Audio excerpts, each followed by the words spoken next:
Bonjour à tous, dans cette vidéo, je vais vous présenter l'outil Ansible. C'est un outil qui est conçu pour nous aider à automatiser les tâches sur les serveurs, soit pour la partie système, comme la création des utilisateurs, l'installation des packages ou de correctifs, soit pour la partie applicative, comme la mise à jour des fichiers et la configuration de l'application. C'est l'un des outils qui permet de gérer l'infrastructure avec du code. On parle donc d'une infrastructure as code. Cette infrastructure-là, elle nous permet de faire quoi? De la mise à disposition et de l'administration par du code.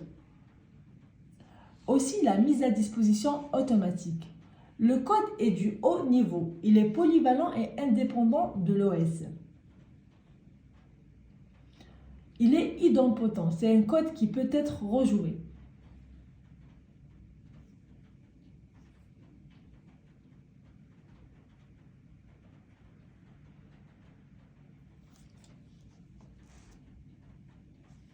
Le déploiement est homogène pour les environnements de dev et de test et il est identique aux environnements d'intégration et de production.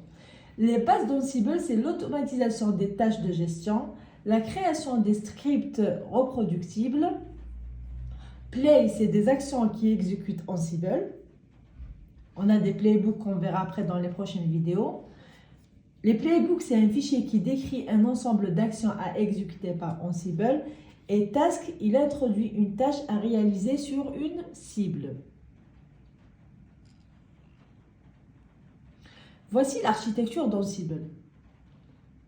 Il est composé principalement de Ansible Automation Engine, où on voit la partie Inventory. On a des modules qui composent l'engine et on a des plugins et l'API.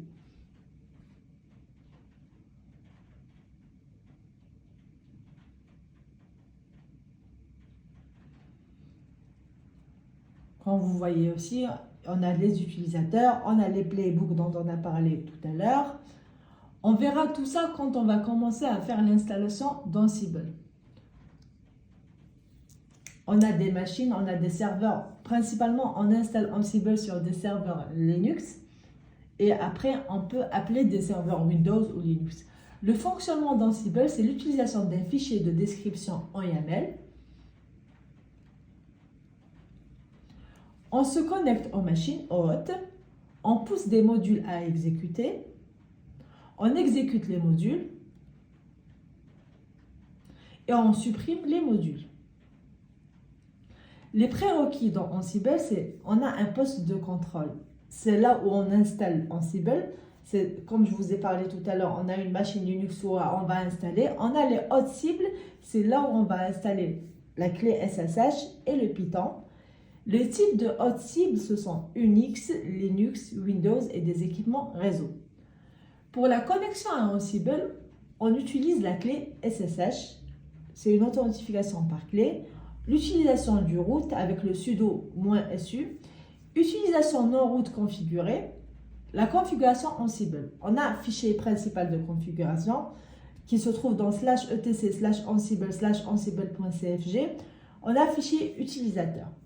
L'inventaire, il décrit les systèmes cibles, regroupe les machines, un fichier en format ini, comme vous le voyez ici.